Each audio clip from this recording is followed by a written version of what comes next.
Good morning, everybody. It is exactly 9 o'clock on this 10th of May 2025 in Minsk.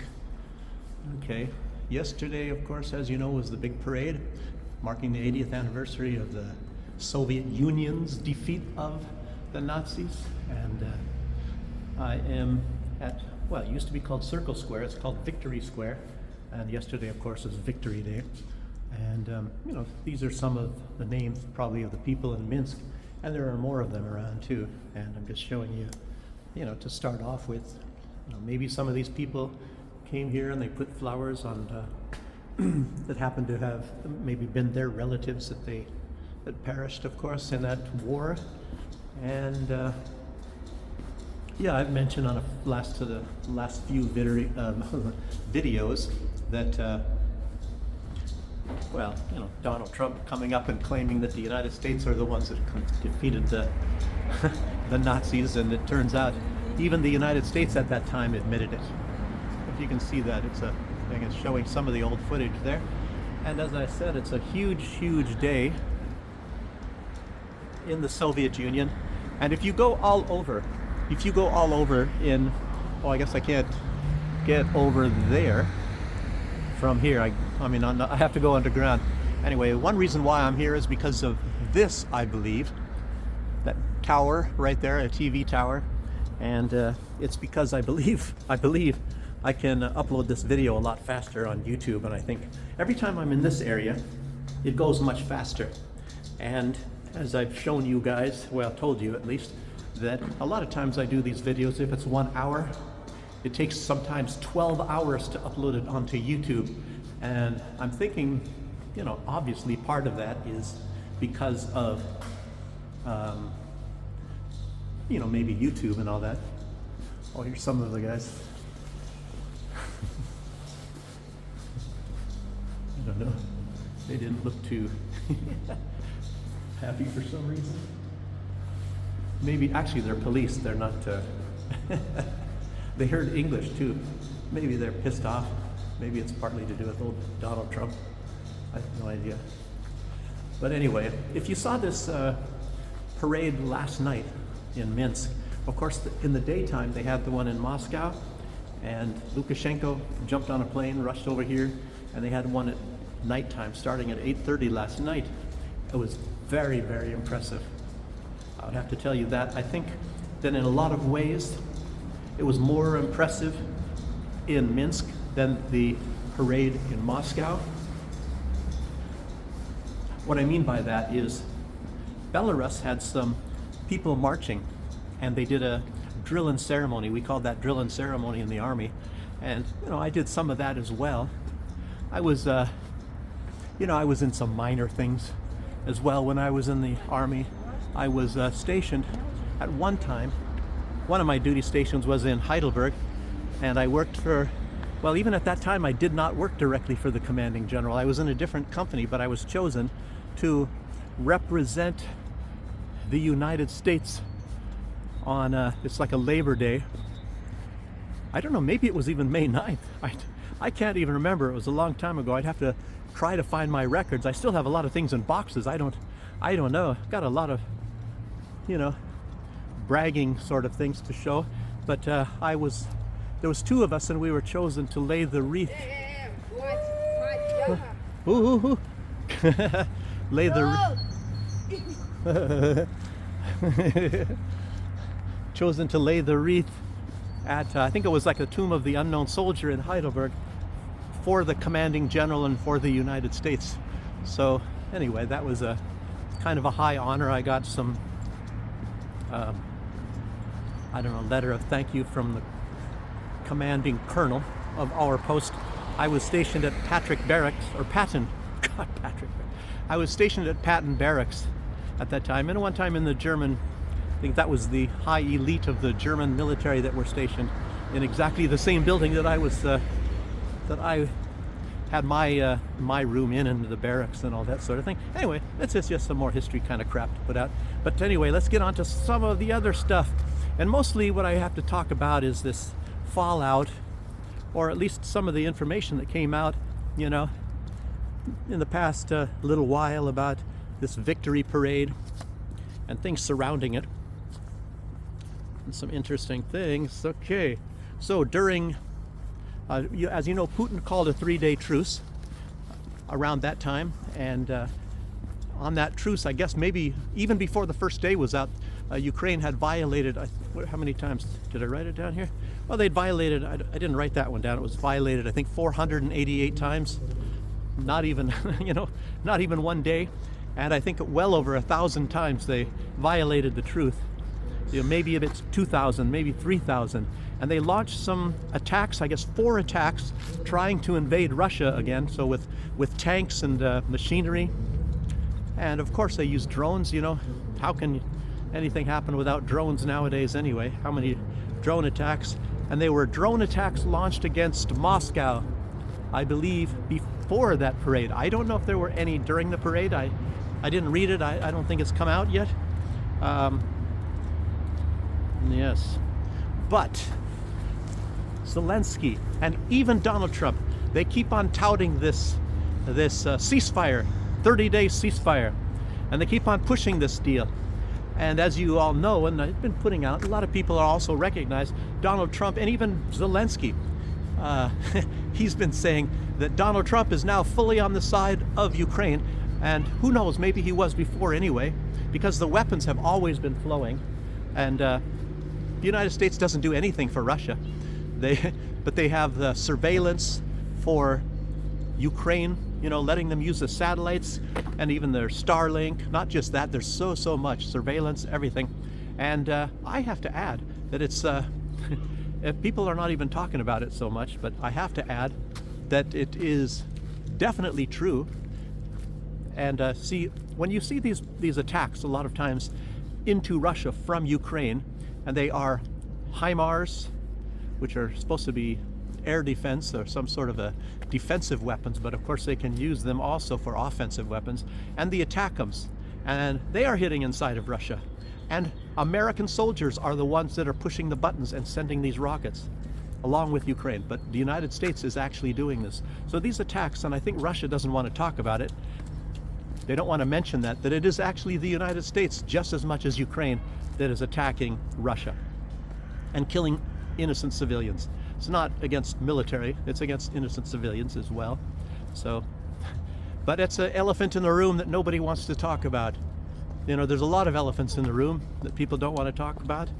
There's even the fact that Ukraine is launching chemical attacks against the Russians, and the Russians don't want to announce this, and they probably won't feel very happy that I even announced this here, but it's actually been hinted at very often by, like I said, that general was talking about it, hinting only about it. Before the Ukrainians had him assassinated, they used a bomb and bombed him going to work in one morning. So General Kirill. So a lot of things that I'm saying that you don't see anywhere. You don't hear this stuff anywhere. I like, it's kind of like a bragging minute for me. But okay. That's 2 things. But anyway, obviously Ukraine is using this, and unless Donald Trump is pretty stupid, he should know that Ukraine just wants to use this 30-day ceasefire that they're proposing to rearm and resupply, under full protection, that Russia is not going to do anything, and send more troops and more equipment to the front line and try to launch more attacks into Russia. And Donald Trump is also saying, oh, we have to deal with Russia from a position of strength. It's like admitting, oh, yes, we are on Ukraine's side and we want them to have more weapons. Donald Trump is continuing to send weapons as well, and I don't know if it's the United States. It's partly also going to be sending these new batches of F-16s. Donald Trump, he has announced, and this is common knowledge even in the mainstream media in the United States, that he has pledged $310 million worth of parts and repairs for F-16s, but he's not, but he wants to end the war. Obviously not. Okay. And actually what they want is a strategic defeat of Russia. And there is doctrines, like I've mentioned, in the United States that said that they have to go after any country that can ever pose any sort of an economic threat to the United States. And of course, seems like they've expanded that to just about every country. So especially Donald Trump, you know, his America First agenda, tariffs and all that sort of deal. So, okay. Okay, so some of the other news from the Nazi side, the pro-Nazis. So, oh, there's a girl for somebody. Look at, she's walking here by herself. Probably single. What is she, like, I don't know, looks like maybe in her 30s or 40 or something, for some of you guys over there that don't want to get some of these little girls over here that are single. Anyway, so Kaya Kallas, you cannot leave her out. And she was in Kiev, of course, and obviously it's some of the stuff that comes from her. A lot of people in Europe are even extremely embarrassed about her, you know, her her blatant Nazi attitude. She is a blatant Nazi. She is a frothing at the mouth hate of Russia person. Very, very strange from a person that benefited very, very heavily as she was growing up in the Soviet Union and in Estonia as a rich girl. So, and of course her family and all that, making big profits on the sanctions against Russia. You know, Ursula von der Leyen, Kaya Kallas, I think it was Kaya Kallas, her husband. As you know, there's some sort of a ban on, obviously, dealing with Russia, but her husband made millions and millions of dollars in logistics in dealing with Russia, sending products to Russia during the same time. So, I don't know, she was caught. I don't know if she ever stopped that or for, you know, but there's a lot of this sort of stuff. Was it Paul Pelosi, Nancy Pelosi's husband, making millions and millions of dollars in inside trading, and you know, the computer chip industry in Taiwan, and when she went to Taiwan and China kept saying don't do that, you know, it's a provocation, and she said I'm going anyway, and she went. You know, China probably could have shot down the jet, but then she mostly was going there to further her family business, and of course she was retiring, and you know, I don't know, she's still, maybe she's just leaving her position in the Congress. I don't know. Is she actually still active? I have no idea. But anyway, profiting huge, and they're moving that branch of computer chip manufacture to the United States, to Arizona. And of course, Nancy Pelosi, Donald Trump, of course, is coming out and saying he's taking credit for it. But Donald Trump, he takes credit for everything. These hands, look at these hands. So, I am great. Okay, so she was the former Prime Minister of Estonia, as you know. Now she's the chief gardener of the EU. She took over for Borrell. And Ursula von der Leyen, she's of course a very, very, very top Nazi as well. And these people are just working. And there's a lot of even leaders coming out. And I'll tell you what, I could probably even, well, I couldn't call up on my phone, you know, and quote the entire letter written by Robert Fico, Prime Minister of Slovakia, as Kaya Kallas is really, really going after him big time. I'll mention that in a little bit here. But let's see. So anyway, she's not the Prime Minister of Estonia anymore, but obviously she was very instrumental in Estonia. You know, Robert Fico was thinking that he can use the airspace of Estonia to fly to Moscow because Slovakia is a member of NATO. And it's understandable that Vučić was not allowed. I don't think Vučić, you know, Vučić had to take the long route, and he's not a member of NATO or his country, and I don't think they're not members of the European Union. So he knew that he couldn't go. I would have told Fico, you know, you're not going to get through there. You know, they don't care they don't give a crap about people in NATO. They don't care about they just care about hating Russia. So I don't know. So he was thinking at the last minute he's going to be able to go through Estonia. I was sitting with somebody the other day, and they are part of some sort of how do I say this? They're tied to some administration of Slovakia. And she says, when you talk about Slovakia, she says us. So in other words, but she's obviously a foreigner. I think she originally comes from Austria, but I guess she's living over here in Minsk right now. But anyway, but she was talking about that, so she knows a lot about Fico too. I was very surprised, you know. I said, wow, you know Fico. She's, you know, that's a good bond between us. Is our admiration for Robert Fico, fabulous leader. about so many ways. Even the COVID thing, he knows exactly what's going on. He knows exactly what's going on. He knows that the West is actually, it's a war against Slavic peoples, so they want to slaughter the Ukrainians just as much as they want to slaughter the Russians. And he has, of course, come out and said that. Very intelligent guy. So let's keep going here. What else do we have here about the Kaja Kallas? So she was instrumental in that, blocking him. And I'm not exactly sure. I've seen two different routes. I saw that he had to go all the way around and practically to the North Pole. Somebody said that was the route that he used. I don't think so. I heard he went through Georgia. He went down south and through a whole bunch of countries, went very much south, and then went to the east, and then had to fly north and back again. Very long flight, but he made it there in time for the parade. And he got a big welcome from Vladimir Putin. There was even a really nice, I don't know what they said, obviously, but a nice talk with Lukashenko and Fico talking together. Both of them very much in smiles, very good leaders, two of my favorite leaders. And luckily I'm living in a country that has Lukashenko, and in spite of all of the propaganda and all of the things that they're using against Belarus to get the people to try to hate their leader. And though this person that's involved also with Slovakia was telling me that they have huge protests. They're dumping millions and millions and millions of dollars to try to get protests against Robert Fico and to basically to move him out of power there. And as you know, they tried to assassinate him. I thought it was 8 bullets. I guess it's 5 bullets. They put 5 bullets into him and he barely lived. And Putin was even commenting that when he met Fico, and said, "Wow, you look like you're in really good shape after that assassination attempt." So that's pretty interesting as well. So let's keep going here.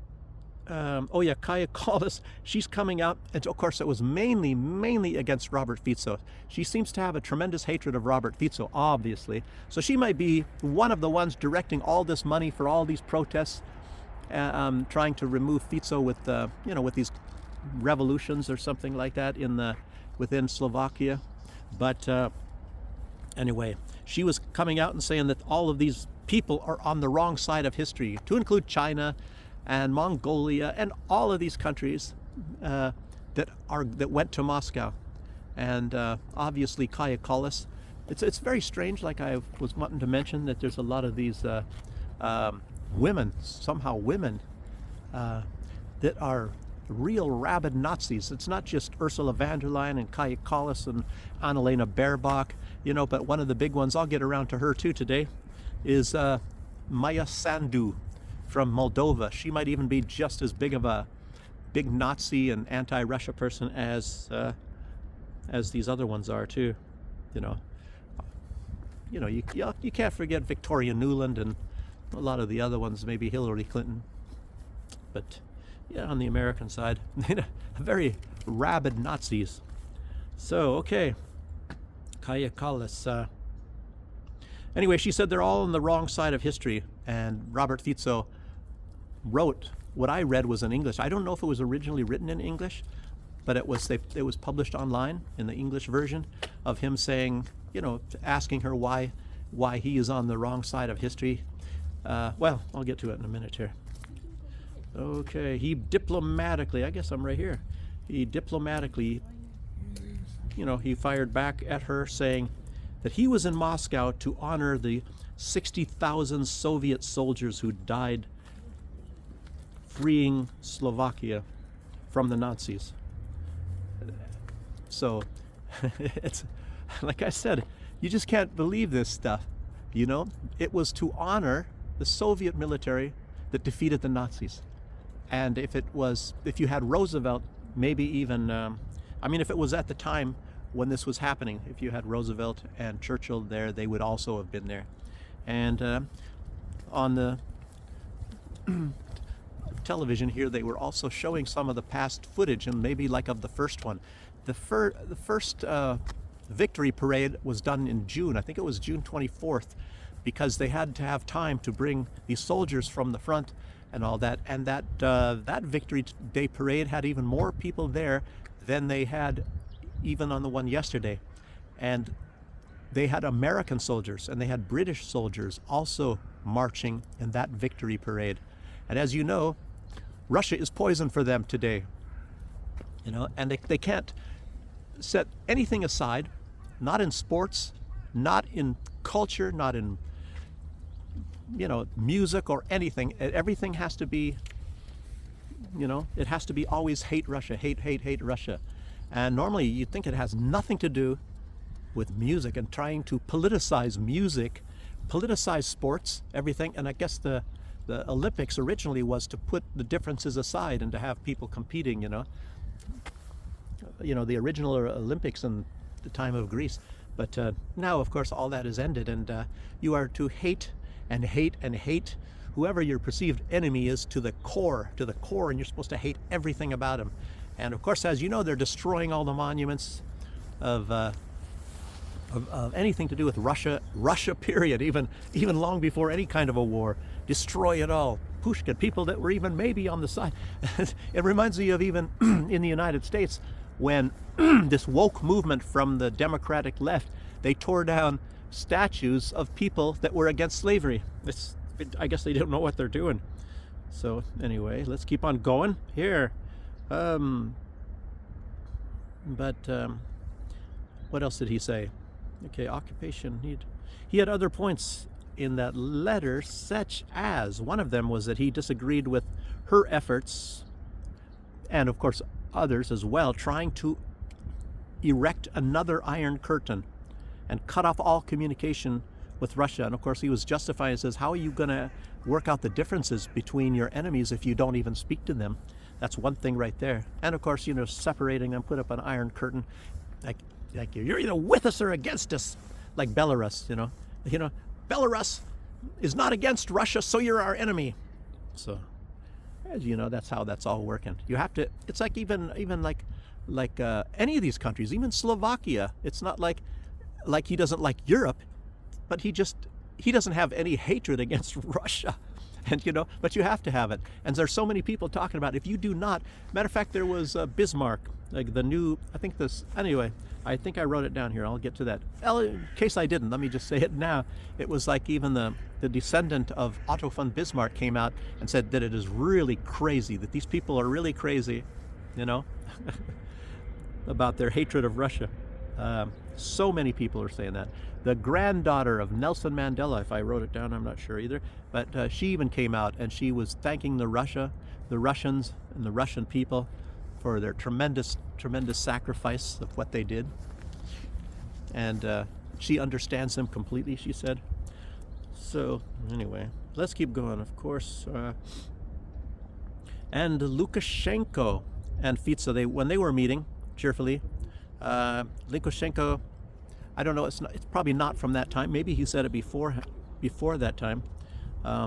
He's talking about, like I've been always saying, it's a return of this Nazism. It's definitely so, and it's like I think he was talking about it is returning, but he even knows, of course, that it has been here. It's been here for ever since even the end of World War II, and I'm trying to even talk about that. And the United States was furthering it, and helping Nazis to assassinate and sabotage things within the Soviet Union, and secretly, of course, and acting like they had nothing to do with it, or that they didn't know where Bandera was hiding, and then you have to find out afterwards, Operation Any Face, where they were hiding other Nazis all over into Germany, where they were moving them around from one place, changing their names and all that sort of a deal. And I said that in case you didn't see that video, I think it was yesterday. That was Any Face, Operation Any Face. It was based on a character in the Dick Tracy comics of those days. I don't know if they still have Dick Tracy. I remember Dick Tracy. They even had cartoons on TV. I think he used to fly around like in a garbage can or something like that. I was like a detective kind of guy. I think that was the Dick Tracy once. And anyway, Any Face was some guy that could change his face all the time. So that's why they called it, to try to keep hiding Stefan Bandera, who was a far bigger Nazi than even Adolf Hitler themselves. So it makes you wonder, well, they know they're out to get to Nazis, but why are they protecting the Nazis? Along with that, I believe, there was also some big Nazi officer in at the end of World War II, and they made him the top guy of the precursor of the European Union. I think there was like maybe two. I think it was called the European Commission, and they made him the guy in charge of it. And he was a fervent Nazi. And it's like, so you look at the European Union, and they have their core, they have their roots in Nazism. And it's not even a secret that Ursula von der Leyen, I think it was her father or grandfather or whatever, was a huge Nazi. So there's a lot of them. They were big Nazis. And it also reminds me of one time somebody who actually knows quite a bit about Stalin. It's Dave, and a matter of fact, Dave from the other side, and he had I think he was live streaming a lot of this victory parade stuff, but he read some books and things, and one of these proclamations, I guess, from Joseph Stalin was that he was suggesting that they round up the 60,000 of some of the top elites in, I guess, Germany at that time, and to execute them, because a lot of them were very much pro-Nazis and things like that. And sometimes it makes you wonder, well, it looks like maybe they should have done that, because you see that a lot of them, Ursula von der Leyen and many of them, are today very much in support of this resurgence in Nazism. And a lot of what was also going on when all these leaders were going, like I mentioned, also they're going to Moscow and meeting with Putin. They were talking about this effort to change history, to change all the facts of history, and that's really incredible. And even Donald Trump is a part of that, saying that the United States are the ones that defeated the Nazis, and that maybe, and he's saying he's being a very nice guy by saying that a small part of that was the Soviet Union, and all that. I don't know. And then there's been a lot of apparently, and that's also somewhat fake information, thinking that the United States was very much responsible for getting all those weapons to airplanes even, and all that, for the Lend-Lease program to the Soviet Union that allowed them to defeat the Nazis. But it turns out that it certainly did help, and even Vladimir Putin actually admitted that yesterday. But it wasn't like, if it wouldn't have happened, that they still would not have defeated. It's very much, if you think about it, like what's going on with Ukraine. And they're thinking that they're sending all these super weapons, more and more super weapons, the tanks, Leopard tanks, ATACMS, and now soon to be Taurus, and already in the F-16s, and they're going to defeat Russia. But of course they're not even anywhere close, and Russia has already said that it's not going to turn the tide, and Ukraine is not going to win the war. It'll just prolong the war. And if the United States maybe didn't help them with that Lend-Lease, it would have just prolonged the war, and it would have taken the Soviet Union much more time probably to defeat the Nazis, So it's got to work both ways. If it's I don't know, but it's like even Tulsi Gabbard said at the very beginning of the special military operation, there is no way that Ukraine is ever going to beat Russia. And even with all of this help, it's like another big proxy war, sending all of these weapons to the Ukraine to do that. And there is even some people, I guess high military people, this is kind of a shocking statement, I can't remember who said this, but all of the weapons and all of this ammunition and all the money and everything that they were sending to Ukraine was not designed to get Ukraine to defeat Russia, because they knew that Ukraine could not defeat Russia no matter what they do. But it was designed to make Ukraine bleed, and Russia bleed, of course. And I think even Lindsey Graham probably knows this. And that's why, you saw Lindsey Graham when he was over there in one of his meetings with Zelensky, his utter joy of the fact that the Ukrainians are killing Russians. He says, and the best thing is you're killing Russians. And he didn't say it, but he could have said that. And at the same time, a lot of you guys are getting killed too. And that's another thing that Robert Fico, as I mentioned, had one time said. He said that this is a war against the Slavic peoples. They're trying to kill the Slavs.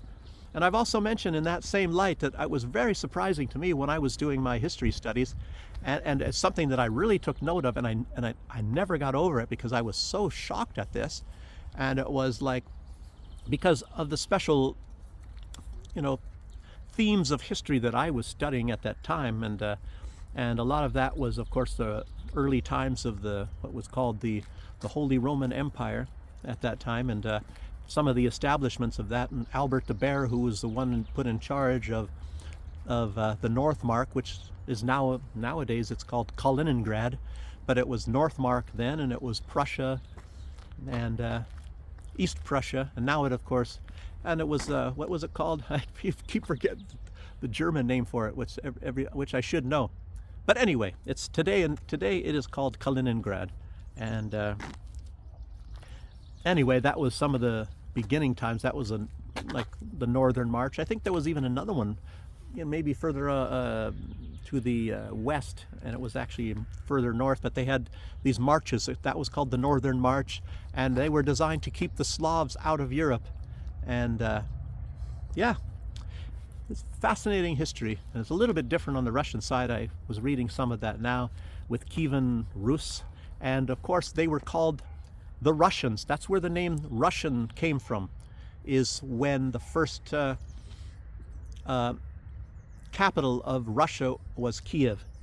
And it makes you really wonder that the Ukrainians, with their complete and utter hatred and trying to destroy anything and everything that has anything to do with Russia, all of these Nazis over there, you'd think that they would change some of that. Maybe they change the name from Kiev or whatever, and even change the name Ukraine. In Ukraine, or in Russian, the word Ukraine means on the edge, and what it referred to is on the edge of the Russian Empire. So Ukraine was a part of Russia, obviously, and they're trying to make up some fake history saying something, I don't know, like Jesus was Ukrainian. You guys all know that. A whole bunch of fake history. So a lot of what was going on yesterday, in May 9th and the day before, is Putin is talking to a lot of leaders, and one of the proclamations that was made between Xi and Putin was that they are going to try to stop, and of course even Lukashenko a lot of leaders were talking about this. What is the word? Revision of history, trying to rewrite history and make it different like the Ukrainians did. And obviously Moldova, that's a big thing that's going on in Moldova. So, and I'll get to that somewhere here, but let's see. Okay. So, but like I said, you always have to ask yourself, well, what is Nazism? And then they say fascism. No, a lot of people were not saying fascism yesterday. They're just saying Nazism. And I was trying to clear up, there's a big difference in that. Fascism is an economic system, and that was, I think, very much stressed by Benito Mussolini. He called it fascism, which is actually, he said, it is a marriage of corporate money to government power. So, and Benito Mussolini, he didn't have the same sort of views as, like Adolf Hitler, that these people are superior to those people. So fascism really has nothing to do, at least at the beginning. And maybe they, how the meanings of things change and all that. Well, maybe it does now, but it didn't originally. That's all I wanted to say. So it's Nazism, and it's exactly the same sort of thing that goes on, obviously, in Israel, and some call it Zionism, which means that these people are superior to the Arabic people. But of course, it goes even further than that. They say, as a lot of these types of that part of the Judaism, and I don't want to slam Judaism because that would be wrong and it's not accurate either.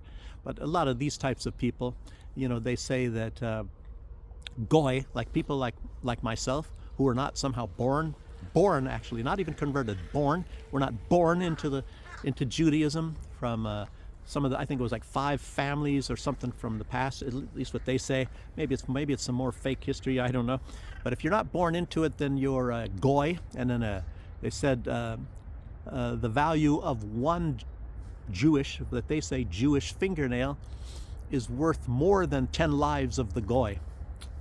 So, and but don't be propagating something like, oh, the Jews think this, because it's not actually true. And like I said, a lot of fabulous Jewish people, and even some that are not really Zionist, and maybe they adopt and they like Zionism or whatever. They think that it's their duty to cheat the money or cheat things out of people that are not Jewish. It happened to me once as well too. I could tell that story. I don't know, maybe I already did once. I was painting houses to put my way through college, and there was one lady, she's a Jewish doctor, and this lady and her husband, well, her husband was a Jewish doctor, and she's Jewish. And I was called to just do the trim, just to do the trim on their house.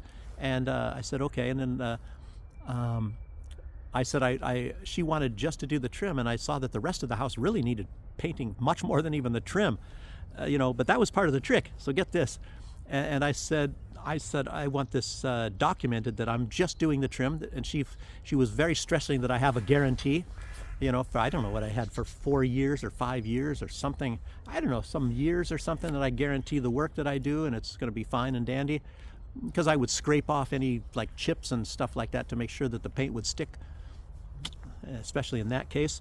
And I think I was even in the Army, and I got out. I was home for whatever, and I was only there for some weeks, something, before I deployed to overseas. Anyway, then she calls and said that I made a guarantee, and that I have to come back and repaint her house, her entire house. And she had my number. It was written right on there, and I said the trim. Because that's all she had me painting. And I was really surprised that nobody had ever wanted me just to do the trim. But that was a big trick of it all. So she said I had to repaint her entire house. And I, of course, then it occurred to me, yeah, I just said I did only the trim, and I even had the contract. She was thinking I forgot about that over the course of some years.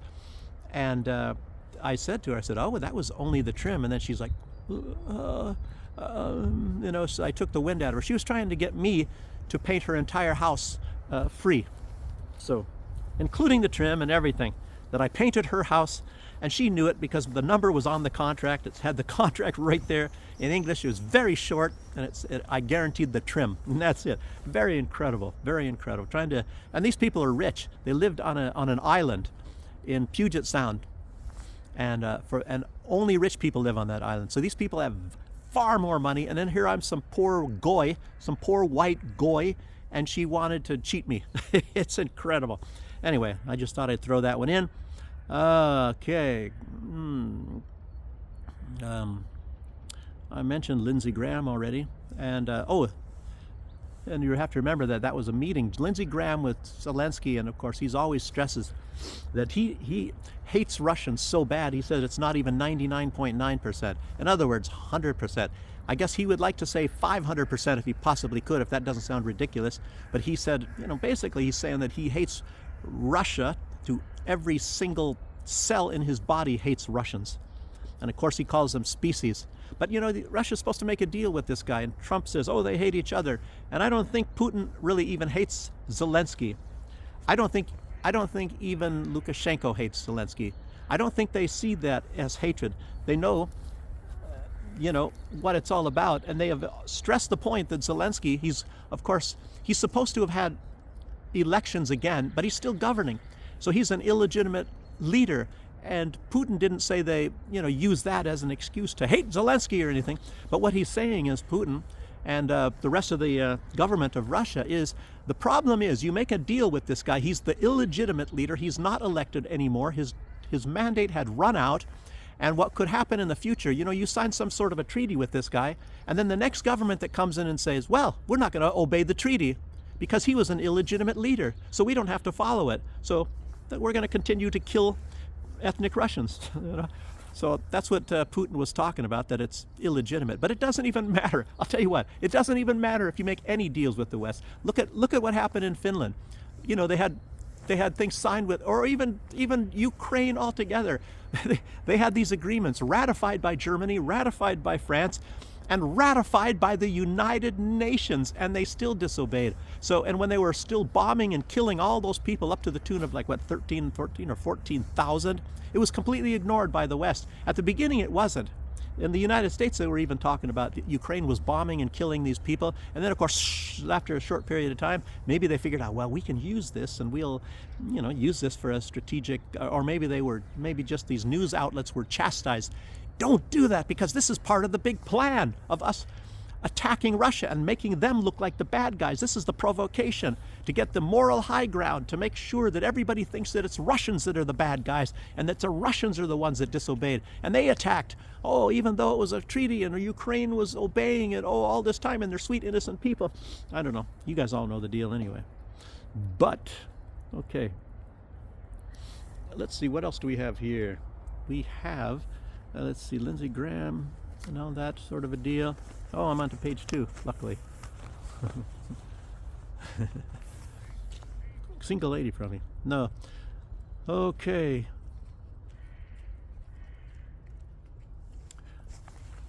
What was the end of this thing? I have to, let me see what's there. Okay.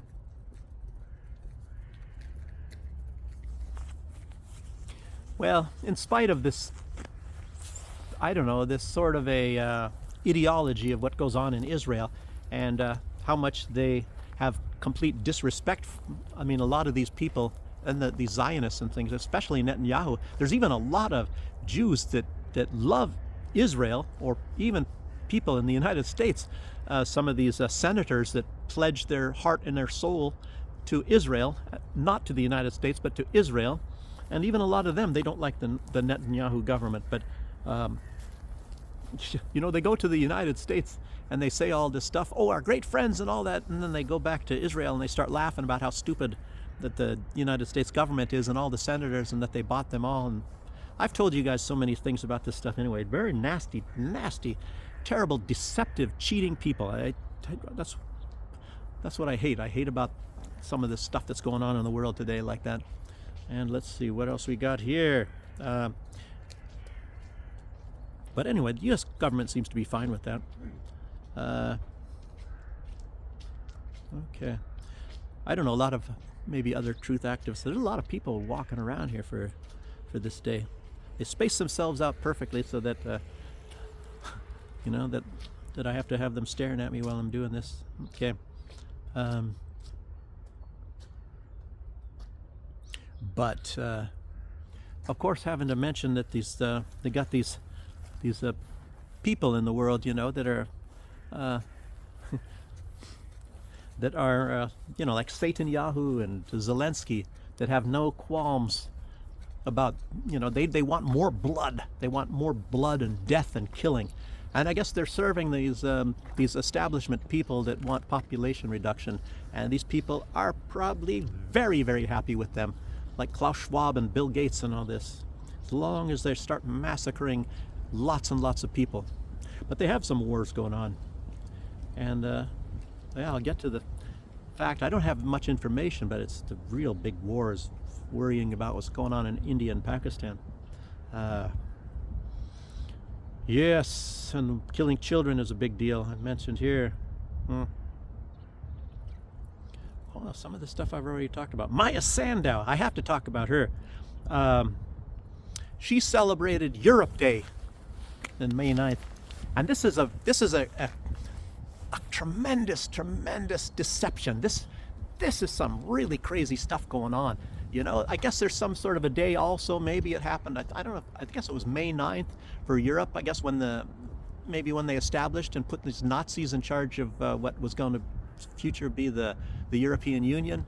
So anyway, maybe that's why they celebrate Europe Day, and Zelensky as well. But it's obviously an attempt to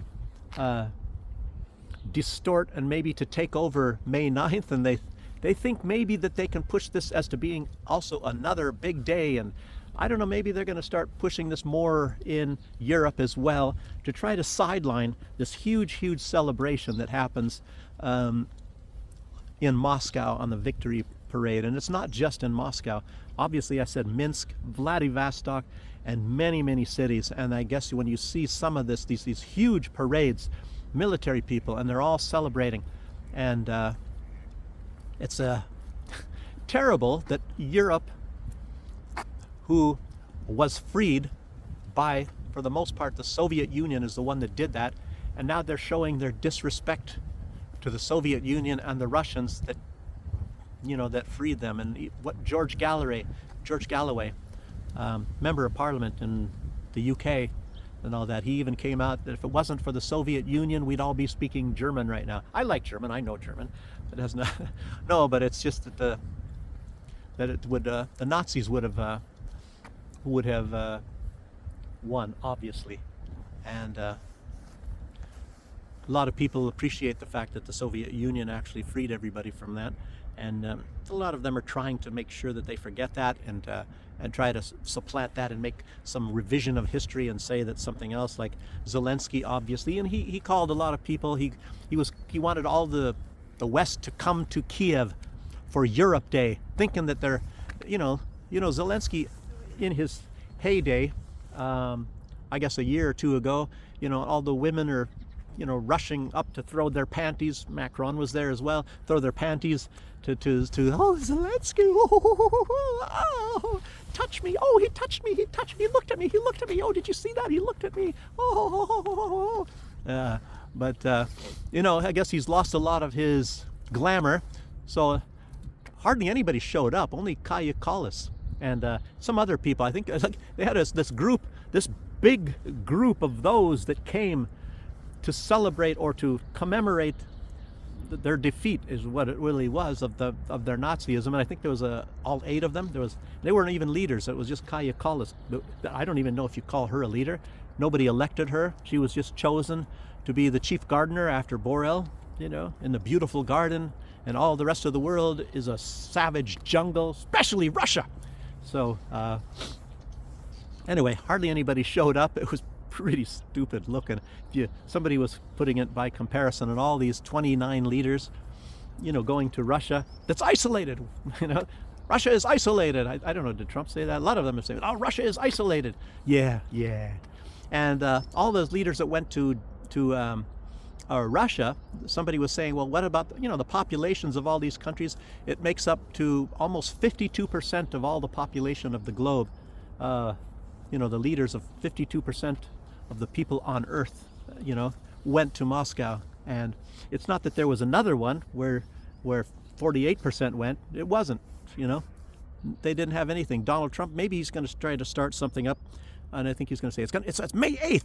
I don't even know. I was going to look that up and say, well, why is it May 8th to them and it's May 9th to those over there? I don't have any idea. Oh, blah, blah, blah, blah. Okay. But she called that as well as being a big day, this Mia Sandow from Moldova. And it looks like maybe they are trying, to, ooh, she looked good. Maybe they are trying to make, well, what was I saying? She distracted me. Why'd she have to look that good? I think it's like a day of sadness over there, and she went to, laying some flowers and all that. And what she's trying to say is that the Nazis were the liberators, and they liberated Moldova from the Soviet Union. And they even had a guy that was marching. He was 104 years old yesterday, and he was still marching. He was hunched over and he was marching. And I believe he was one of the Moldovans that were, on the side of the Soviets. And of course, a lot of the people are very, pissed off with Mia Sandow. As you know, she cheated to win the election. Everybody knows that they had some heavy cheating to win the election in there. And a lot of people in Moldova, I guess I would say even there's a somewhat slight majority that actually want to have friendship with Russia. And of course, she is one of them that are against. She's a puppet put in by the West, of course. And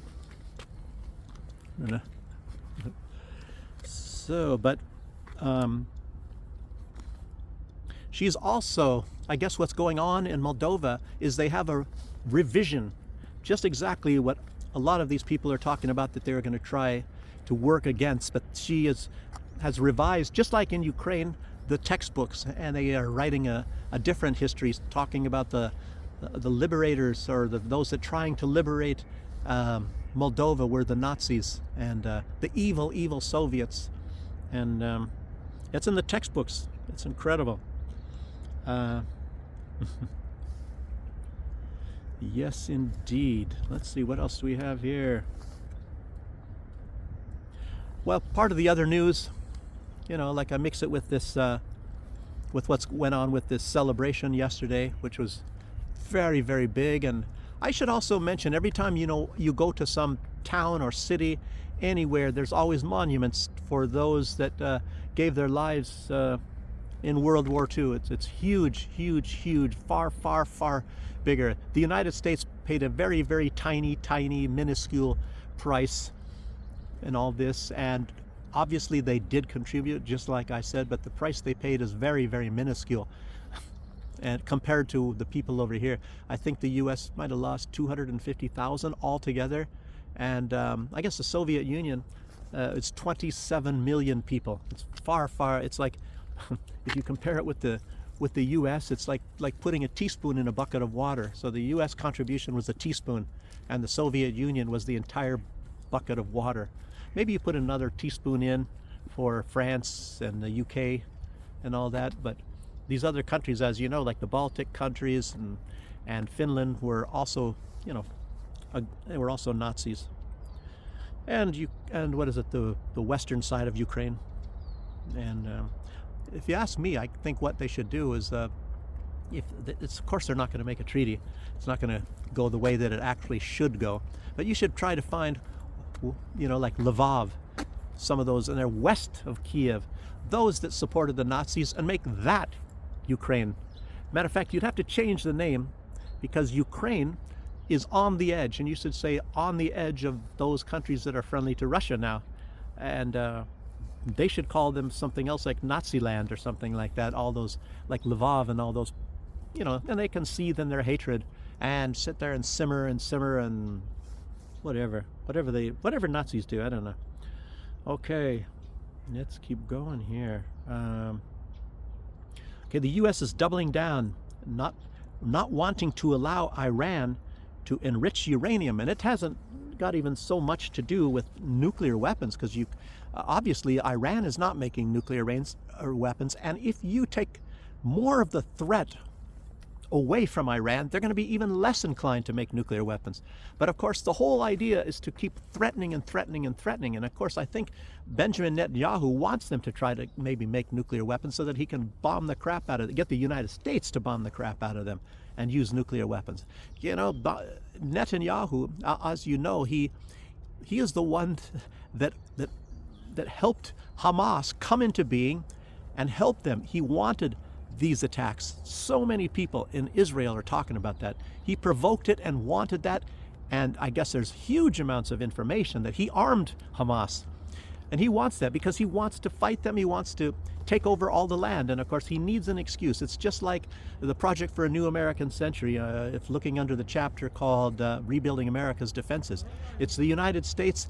They wanted an attack on the United States so that it would justify huge military operations or wars against these countries in order for the United States to gain control of the world's oil supply. That's what's written in there. That was written by all these big neocons, and it's not a conspiracy theory, it's a fact.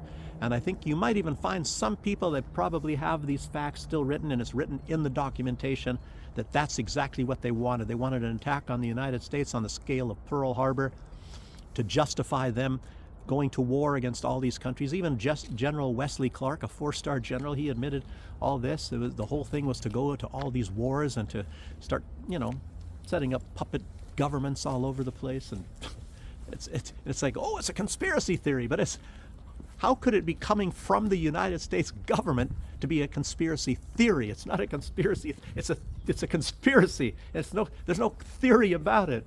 It's just incredible. So anyway, let me go up here too. It's probably something also commemorating, the people in the fight in World War II. It's all over. It's all over in these countries. But no, it was the United States that did it. Okay. Also, Nelson Mandela's, it's her granddaughter. She made a video, and I guess she knows. She said that the Russians fought tooth and nail all the way to Berlin. They fought for their right to live. That was her words. And there's a song, I think it's called March to Berlin. It's a World War II song. Very fascinating too. I like that song. You know, like America had a lot of great World War II songs like Boogie Woogie Bugle Boy and other things like that. And so that was one that the Russians had in those days. Menskaya Ulica. It's a song, and they're talking about one city to the next city, keep moving on until they, I think it's called, what is it called? The Street of Berlin, or Marching to Berlin or something. So I should try to find it and put it in the comments, put a link. It's on YouTube. Okay, and Alexander from Bismarck, he said it's crazy. He's referring to Kaja Kallas forbidding EU leaders from traveling to Moscow. And he said Europeans must come together with Russia. And it's a really strange thing too, because in Berlin, if you go to Berlin, there was a guy playing a Russian song on a clarinet, and they arrested him. He's a boy, some boy, and people had that on videotape. He went there and he had his clarinet, a boy, he's playing a Russian song on his clarinet, and the police with their berets and their machine guns came and arrested this boy. And they have video footage of them, you know, brutally taking him away for the crime of playing a Russian song on his clarinet. Wow, wow, wow, wow, wow. And it's I guess also banned if you had a Soviet, you know, these red Soviet flags, that's also banned in Germany. It's banned in a lot of places. And I don't know, I guess they put you in jail. I don't know if they're going to, if you send you to prison or something for having a flag like that as well. And of course over here it's, you know, to have something with swastikas on it is not, I think you can have it in museums. I showed it to you in these museums just from a video a few days ago. But I don't know if you're, maybe so you're not allowed to bring them in. And I have some things that have it on there, but I don't know, maybe they're not going to put me in jail. They certainly would not do that. They might take it away from me, but it's just memorabilia. It doesn't mean I support it or nothing else like that. So this is probably written in Belarusian, so maybe some of you know what that's all about. It's obviously something about the war as well, and other wars maybe. So anyhow, so I'm saying is, you know, it's like anybody who thanks the Soviet Union for defeating the Nazis is now looked at as some sort of a criminal. So you can probably go out and march as a neo-Nazi and nothing will happen to you. But if you go out and you proclaim thanks to the Soviet Union for defeating the Nazis, they might put you in jail. And like I said, a lot of these people are talking about, even Lukashenko is talking about this what do you call it, a march for a revision of history and to honor the Nazis. And I've mentioned already before that they're trying to hint very slowly. Maybe they'll be successful in about 10 or 15, maybe 20 years. They'll try to tell you that the Russians dropped the nuclear bombs on Hiroshima and Nagasaki and not the Americans. Boy, oh boy. If you should have seen some of that stuff that was in Japan, I guess, commemorating this stuff of, you know, Hiroshima and all that sort of thing. Ursula von der Leyen, you know, and it's like she's, you know, she should have just came right out and said, she will come out and say Russia. One day they're going to start saying Russia. Okay, so big missile attack by India. I guess this is like, should be the big news, but I don't know that much about what's going on over there, and I don't want to proclaim to be a big expert on anything. I still remember some good stuff about history, but I mean interesting facts, not good stuff. But anyway, India, Pakistan, looks like it's getting more and more escalated. And remember, both of these sides have nuclear weapons. And there's a real amount of hatred. And if you think about this, the context of what's going on over there, what's going on between India and Pakistan, and then you see what Russia is trying to do with what's going on with Ukraine. And there was this big animosity and hatred.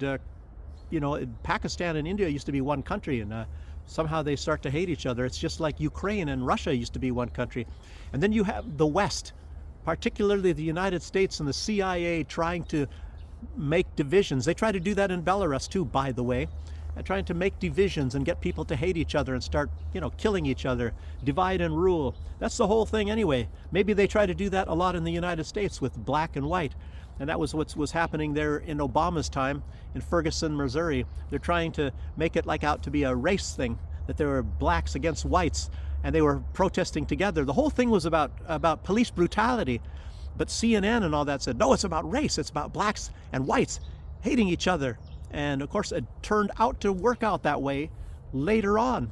And who is that one guy that was defending himself? And it was actually, believe it or not, it was white guys. And it was like Black Lives Matter sort of a deal.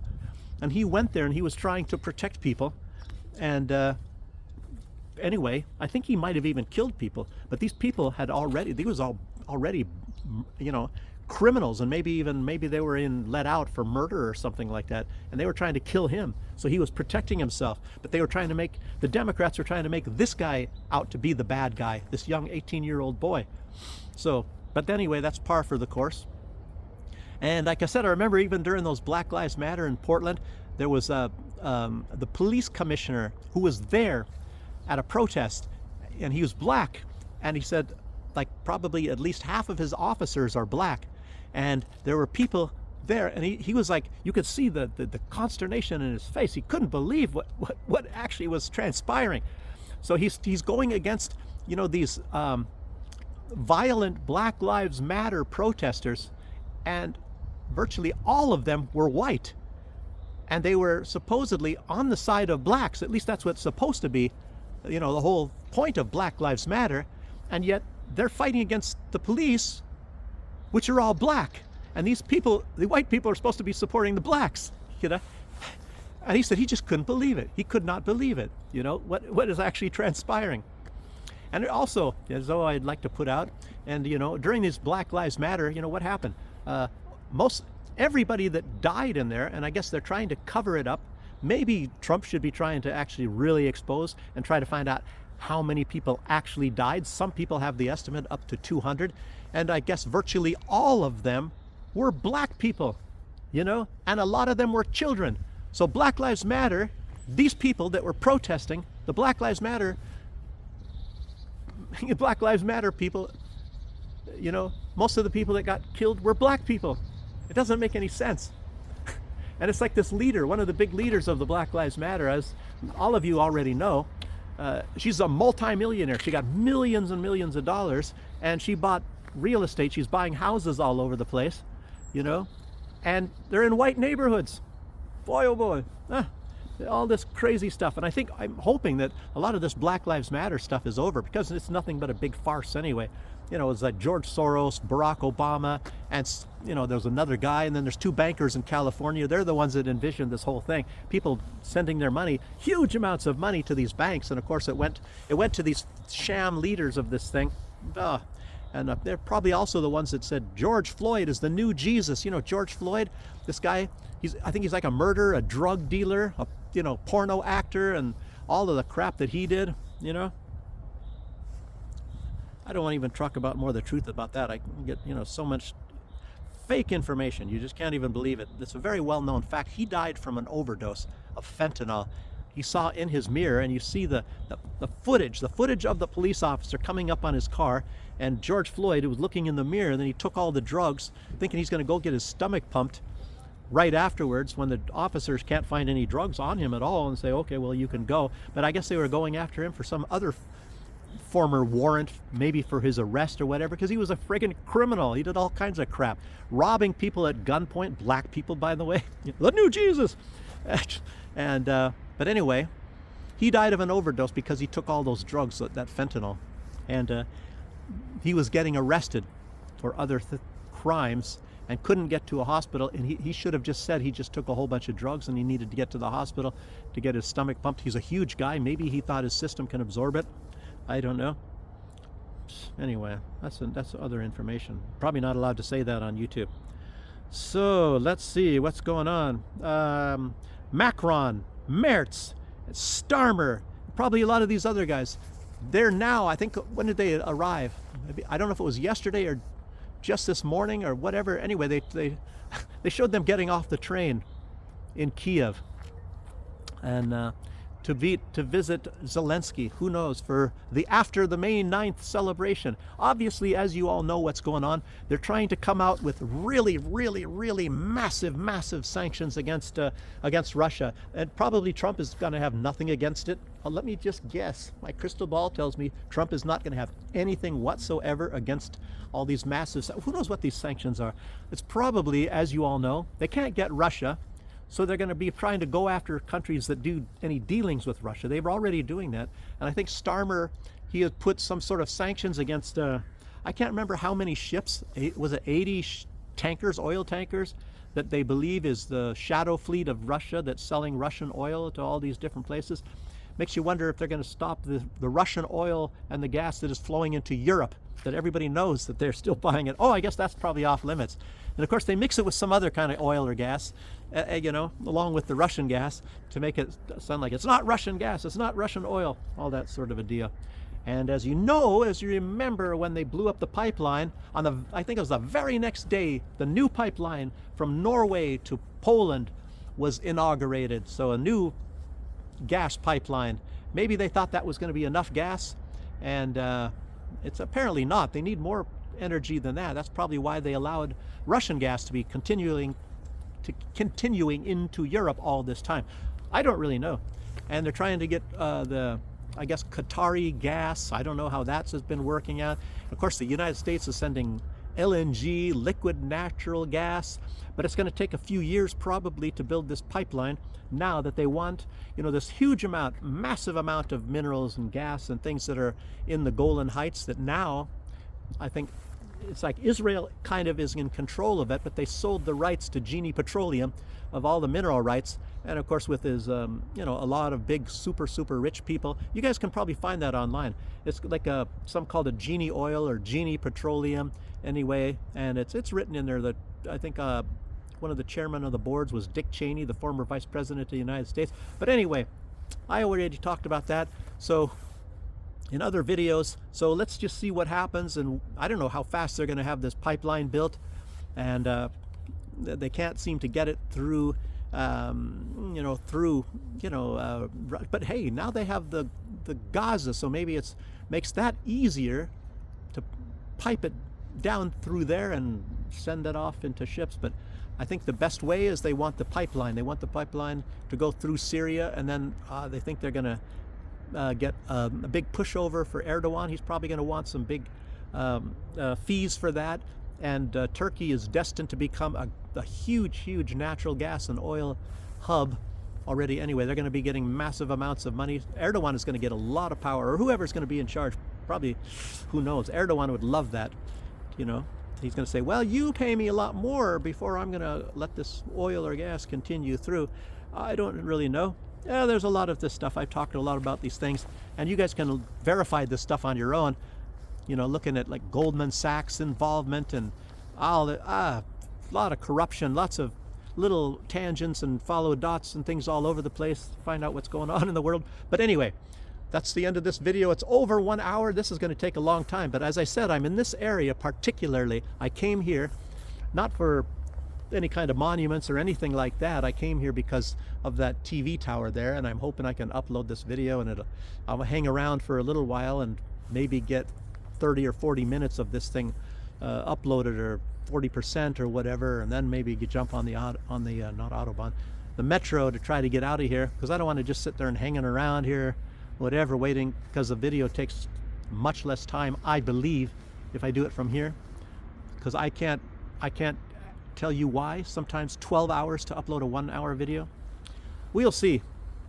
Oh, by the way, I guess Rumble, during the parade, Rumble, there was an attack and Rumble was taken down, so you couldn't access Rumble, at least not from over here, maybe in the United States. So they had an attack on Rumble during the victory parade. Imagine that. Why is that? Anyway, so that's it. That's all I have to say for today. I don't know if I'm going to do another video today. Who knows? Maybe I'll go sit and have a beer somewhere and talk a little bit. flap my jaws on some other different kind of subject. I was doing something about Stefan Bandera, and I wanted to say that, but I don't know. I had written things down, and it's just some scanty information, but I don't know if I'll ever even put one out like that. I've just found it kind of fascinating. So, thanks again for joining me, and yeah, make sure you make a comment. Make sure you push the like button, of course. And if you have any access to send this video to other people that are interested in these topics, please do so. And till the next time, see you on the next one. Thanks. Bye-bye.